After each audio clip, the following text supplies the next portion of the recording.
What's up, guys? Welcome to the channel. Today we are here at Massive Speed System in Spring Grove. You've seen a couple videos that I've done before with these guys. They help us out quite a bit. We have a 2001 Focus, and Carl, the Focus expert here at Massive Speed, was driving it, and it basically shut off on him. So if you want to get into what we're going to be doing today. So yeah, this is an 01 Focus. As Steve said, it's got a 2-liter Zetec engine in it, automatic transmission. I got this thing super cheap. Intention was to fix it up, maybe sell it, make it a nice car for somebody. But of course, in the short period that I owned it, something went majorly wrong. As I was driving it, the thing just shut off completely. I pulled over to the side of the road. Still had electrical power. It would crank, but it cranked real fast, which to me means there's no compression in this thing. Right, and a giveaway is when you crank it, normally you hear like a pumping, you know, and basically if a timing belt goes out, you're not going to hear that pumping. It's just going to be kind of a flat sound as it's spinning. And just too fast, you know what I mean? You usually have round, and this is just like, you know, something's not right. So I pulled over, took a look under the hood. I can hear the fuel pump going, so I'm pretty sure that's no problem. We got spark, so I'm pretty sure that's not a problem. I pulled back the timing cover just a little bit here, and I can see the belt is got cracks like the Sahara Desert. It's super loose. I got all kinds of play in this thing. It's not broken. You know, obviously if it was broken and in pieces, it'd be a sure sign that, you know, the timing belt was bad. What I think has occurred here, it's just so well past its prime, it's stretched, and it jumped timing. So the cam gears are no longer in sync. We don't have compression. So what we're going to do today is, I guess, initially diagnose this thing, see if my suspicions are correct, and then more than likely we're going to be doing a timing belt job. I'm the type of guy, if I'm going to do the job, I want to do it complete. So we're going to do some basic maintenance stuff along the way: accessory belt, tensioner, water pump, a timing tensioner as well, of course. This thing also has a terrible motor mount, so we're going to swap that out anyways. We're going to have to take it off, so mine as well.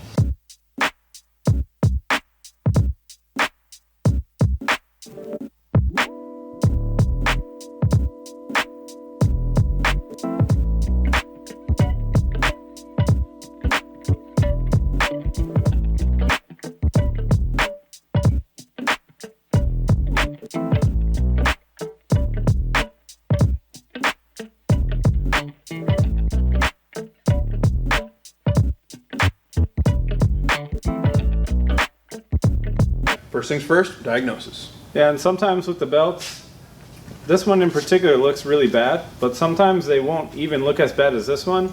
And the teeth on the bottom, where the tighter radius is that goes around the crank gear, all the teeth will shred off the belt down there. So sometimes even it can look okay from the top. This one looks completely wasted, so that's another thing that basically is leading us to the timing belt. But yeah, so always a good thing first to just take the covers off and see what you're dealing with. All right, we're going to start digging into this thing. We're going to pull the coolant reservoir off here in order to get to this timing belt cover. And of course, we got to pull the actual valve cover. There's a 10 mil head bolt here to hold down the coolant res, and then 4 8 mil head bolts on the timing belt cover, and 10 8 mil head bolts on the valve cover. You're also going to need something to get this little hose clamp off.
Alright guys, so as you can see, all these cracks in this belt, that is not good.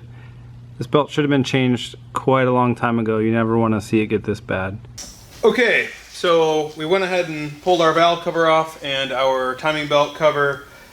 Initial reaction is cams are not way out of phase. You know, there's an offset ground slot in the back of each of these camshafts, and if they're way, you know, if they're not both facing the exact same way, you know that the cams are out of phase. It must have jumped timing at the camshaft.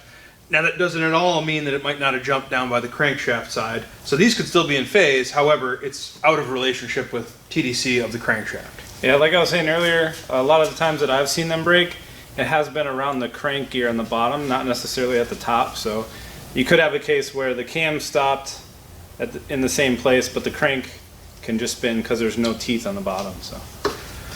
So what we have to do is be able to rotate this motor over by hand to ensure we're at TDC.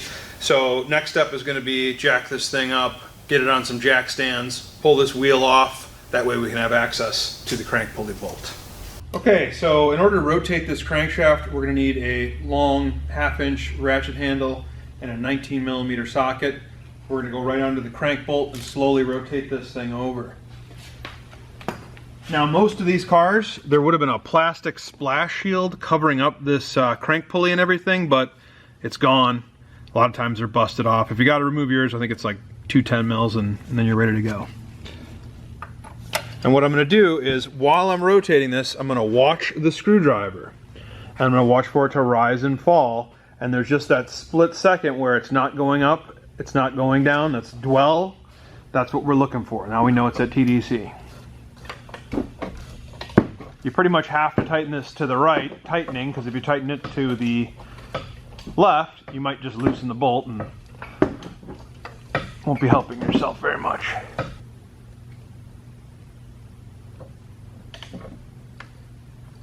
There it is. Not moving up, not moving down. Okay, so we got this thing at TDC, and as we can see here on the back of the camshafts, that slot is nowhere near being parallel with the gasket mating surface of the cylinder head, so we know this thing jumped.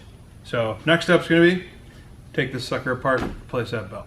Okay, so we got to support the motor itself, because the next step is going to be to remove this motor mount. I'm going to use a floor jack. I'm going to use a piece of scrap wood here to support the oil pan so I don't screw up the pan, dent it, all that.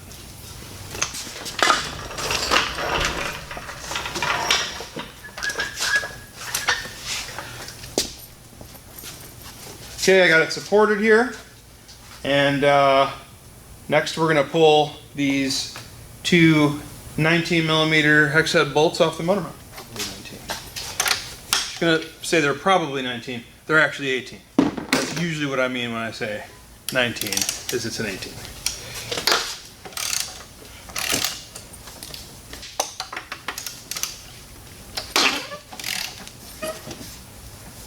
I got the two main motor mount bolts off. Now I have to remove, there's 3 15 mils on the actual bracket that bolts to the frame rail and the car itself.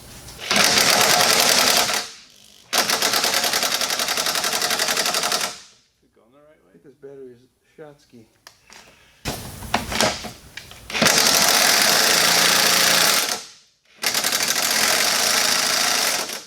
What is wrong with this thing? Take the extension off.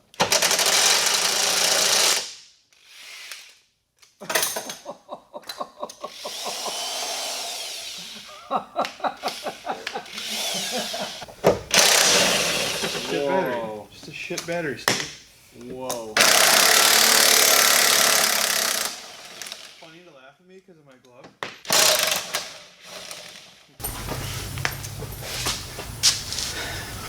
Fuck. Oh, there we go. And there you have it.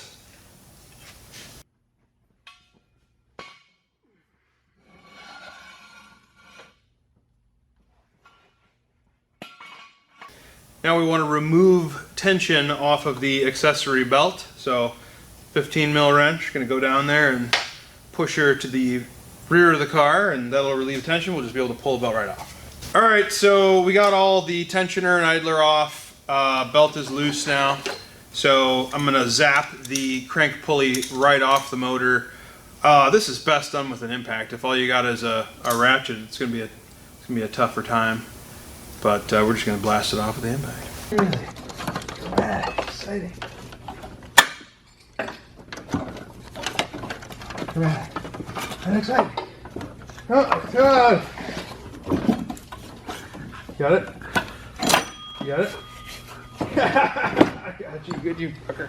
Okay, so next we're gonna remove the water pump pulley. Usually I would recommend do it while the belt's still on. That way the friction of the belt, the pressure from the belt is gonna hold the pulley still while you loosen these bolts. There's really no good way to get to these bolts other than with a wrench. But they were just spinning anyways, which usually means your accessory belt tensioner was bad, and sure enough it was, because when I pushed it towards the back to relieve pressure, it didn't return on its own. So the spring tension is no good.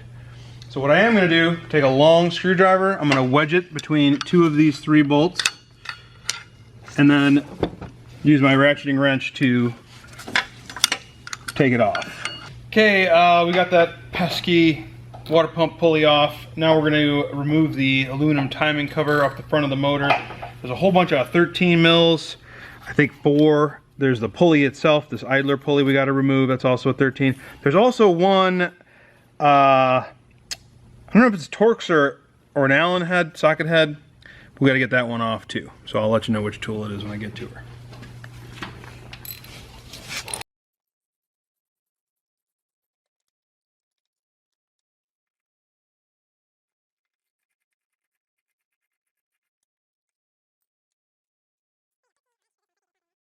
Okay, that bolt I was telling you about on the bottom of the timing cover, it is indeed a T50 Torx. It's all the way at the bottom of the timing cover. I did have to like let the motor down a little bit just so I could get the socket and ratchet wrench in from the bottom side.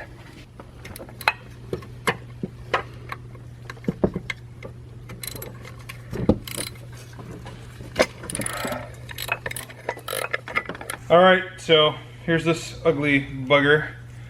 Now that that's out of the way, we can move on to relieving tension off the timing belt. This is the tensioner here, 10 mil. So we'll basically loosen that up. The tensioner will kind of just slide over. We'll be able to pull the belt right off. We're going to replace both the tensioner here and the idler here. It should be noted, some of the earlier Contours and ZX2s also had another idler down on the bottom. Ford decided to stop using them on the Focus. I've experimented with them thinking it would add additional belt tension, and it doesn't. It actually takes it away. Ruined some expensive valves finding that lesson out. So don't use that lower idler. If you're going on Rock Auto and you see some of the timing belt kits come with 1 idler, some come with 2 idlers, do not get the 2 idler one, even if you have one of those earlier Contours or ZX2s. It's nothing but trouble. All right, now it should be noted that this is a non-interference engine. What does that mean? It means if this engine is out of time for some reason, the valves will not contact the pistons. If this was an interference engine, yeah, valves would get bent, pistons would get smashed, engines would get destroyed. We'd be in for, you know, a pretty expensive repair here, or engine replacement more likely. It's funny that on a Zetec motor, be it Contour, ZX2, Focus, Escape, if you go on the catalogs, a lot of the books, they say this is an interference motor. It is not. The only one that's interference is the SVT Focus. All right, so we got the crank pulley bolt off now. These are not press fit or anything. This just slides on and off. There is a keyway, of course, to make sure that the crank pulley is aligned properly, but they do just slide off. Some of these motors that, you know, especially in the Midwest, that are rusty, you might have to give it a couple whacks with the hammer. This is going to be one of those. You just kind of rock it back and forth, and there you go. She just pops right off. Now we're going to want to, there's a little plastic cover on the bottom here, and I think it's just 2 8 mils that hold this little plastic cover on. We'll get that out of there because that's going to prevent us from swapping the belt out otherwise. Okay, timing belt is off. We're done with all that stuff. We could start putting the new timing belt on right now. I want to do a water pump. You don't really have to do it on these cars. A lot of vehicles, the water pump is driven by the timing belt, so it's pretty much definitely something you want to do at that time. On a Zetec, it's actually driven by the accessory belt, so you don't have to do it. But we got it all apart.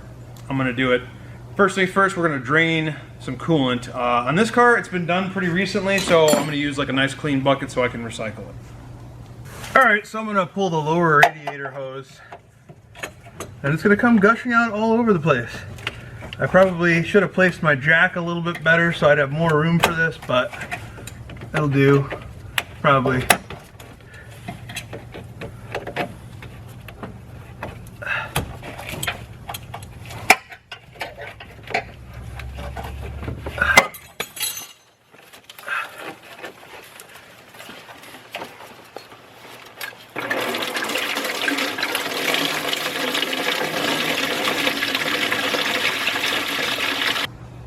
Water pump, 4 8mm bolts.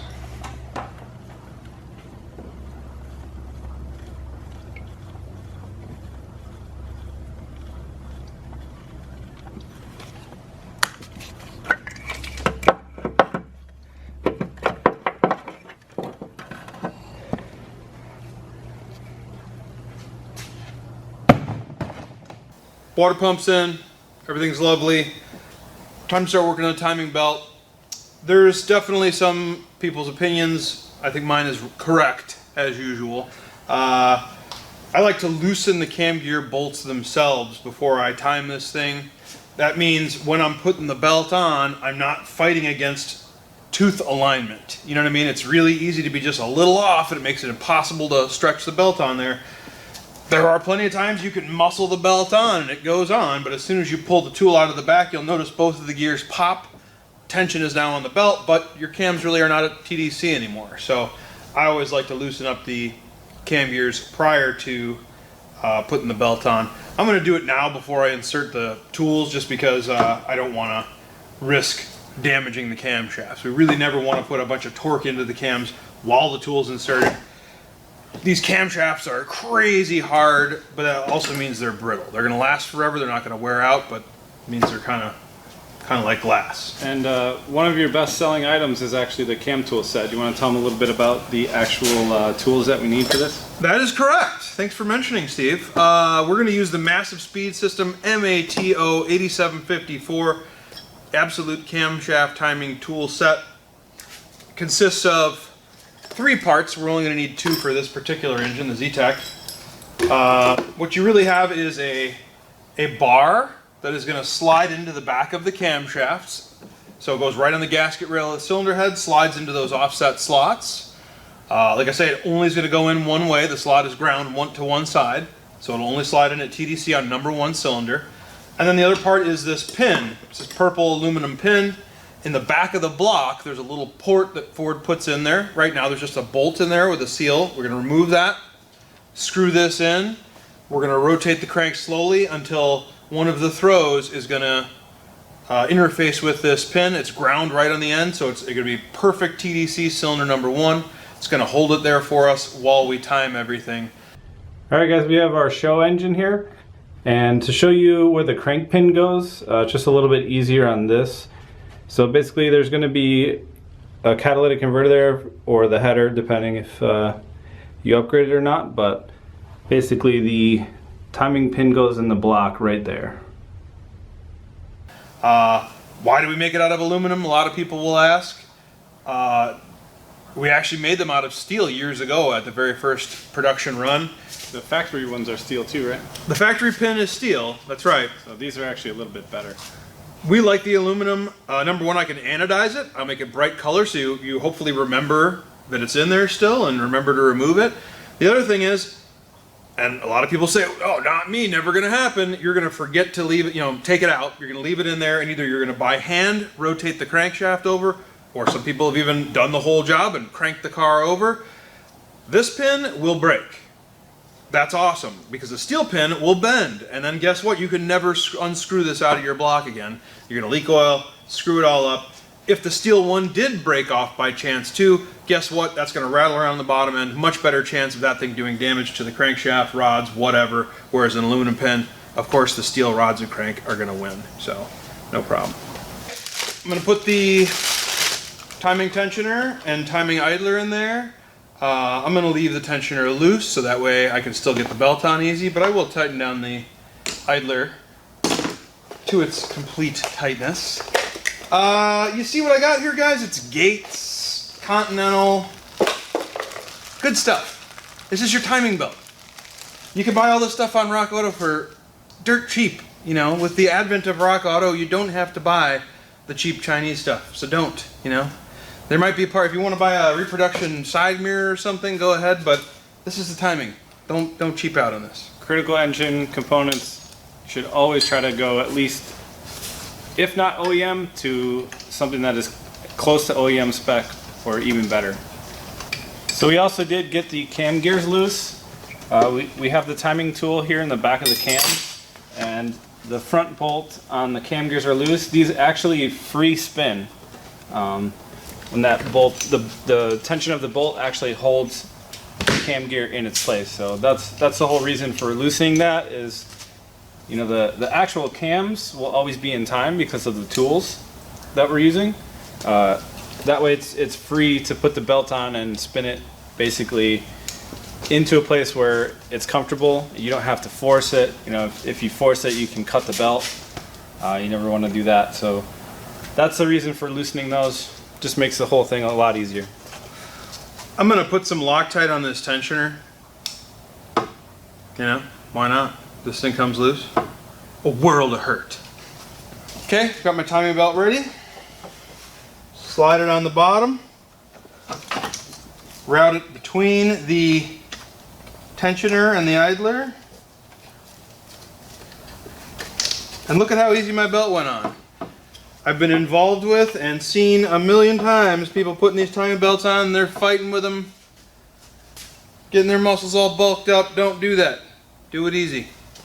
Because I want to have both a visual indication and that timing tool to be sure I'm at TDC, what I'm going to do first is rotate my crank slightly with my ratchet here, watch for that just split second to dwell on my screwdriver. There it is. Now I'm going to back it off, maybe just like an eighth of a turn.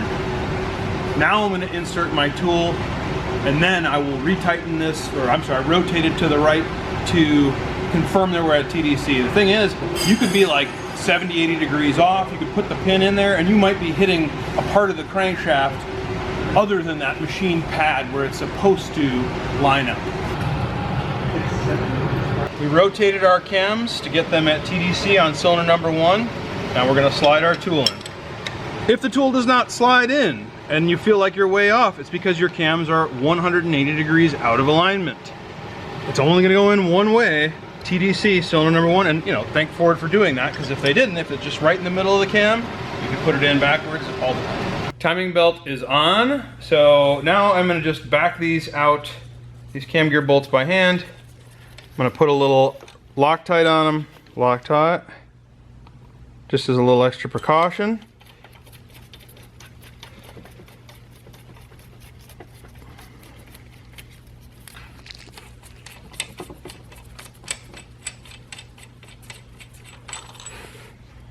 The main reason for this is basically because the bolts themselves are what hold the tension on the gear. Without the tension from the bolt, the gear will just spin freely, like we said a little bit earlier. I'm still, yeah, and these are still just finger tight. I'm going to now set the tension, which again is going to get the belt perfect, and it might even move the cam gears a little bit, which is totally okay because my cams are at TDC. That's the important thing. So to set the tension, I'm going to grab a 6mm Allen key. There is a Allen port right here in the tensioner. And what we are trying to do, there is a little pointer. It's going to be really tough for Steve to get it in there to see. You might have to get like right here. There is a pointer with a notch in it, and then there is a line on the tensioner itself. And we're trying to get that notch to be centered on the line. Alright guys, we're back here on the display engine. And just wanted to real quick show you, when you go to tighten the tensioner, there's a line back here. It's kind of hard to see, but you're basically going to leave this bolt loose, grab an Allen, and when you move the Allen, it's going to move that back piece. And you want to align that line inside of that back piece there, and then tighten the bolt here. And that's going to give you the proper tension.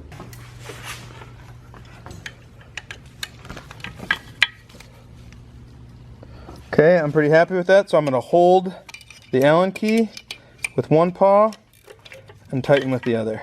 Try not to break this alternator wiring off while I'm doing it. I'm sure that there is a proper torque specification for that fitting, but you know, good tight is good enough for me.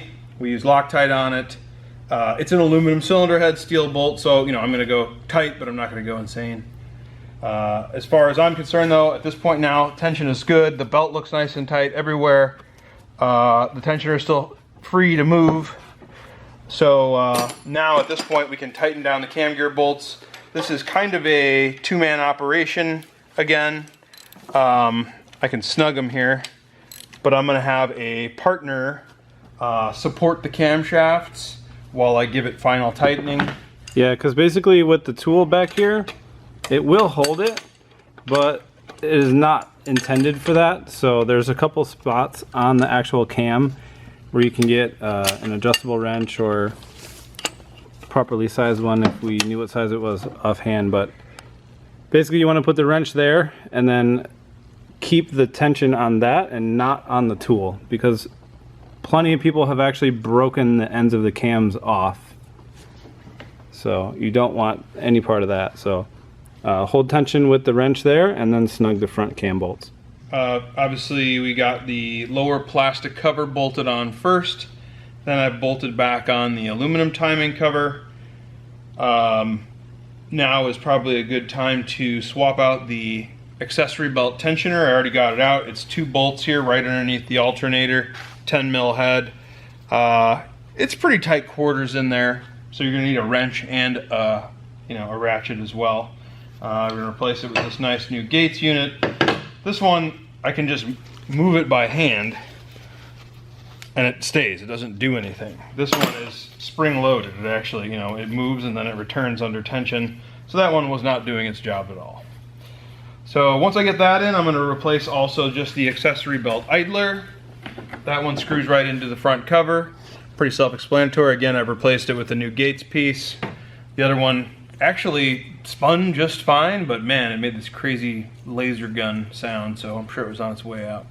Cam gears are tight, tension is beautiful. I'm gonna pull the crank timing pin out of there now, and then we're gonna rotate it over by hand, just a bunch, 3, 4, 5 revolutions. It's really easy to see any issues now. If we forgot something in there, a tool, if again, this is non-interference, so it's not a problem. A lot of overhead cam motors these days are interference, so you rotate that thing over a bunch by hand. It's way easier to do it now than pay the price later. Yeah, and another thing to do after you spin it over a few times, if you haven't done a ton and you're kind of nervous about it, you can actually put the tools back in and make sure that they still line up perfectly, and then you'll know 100% that it's good to go. Okay, I got the tensioner and the idler on. Now I'm going to go ahead and put the accessory belt on. Accessory belt is on. I'm going to now put in the motor mount. I got rid of this old janky one. Pretty simple. There is a single nut on the bottom. There is a little locating peg right here that helps you locate it onto the bracket itself. So, got a brand new Felpro valve cover gasket. Put a little bit of silicone in the corners to help it stick on. Just makes it installing a little bit easier and helps the corners seal. So he's gonna finish up the mount, get the valve cover on, and be that much closer. All right guys, while he's wrapping up the coolant overflow tank there, we got the plug back in that we took out to do top dead center. We got the plug wires, the valve cover, the breather hose, everything over there buttoned up. So hopefully you guys found the video helpful and enjoyed it. And if you have any questions, drop them down below. I'm pretty good at answering comments, so anything you'd want to add? Yeah, so wasn't too hard. I think the results are nice. This thing's going to run great for another 160,000 miles, I'm sure. Use quality parts, use massive speed tools, do it yourself. And don't go 160,000 miles on a timing belt service. What is the actual factory interval? 100,000 is 100,000, factory interval. So Change the belts. It's critical. Yeah. Thanks, guys. Take it easy.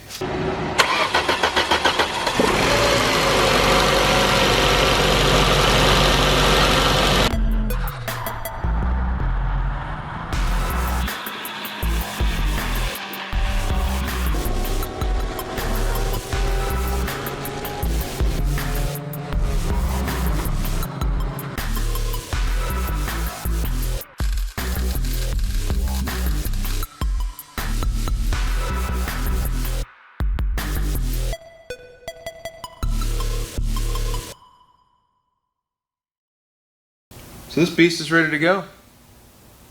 I hope you thought this was as easy and enjoyable as I did.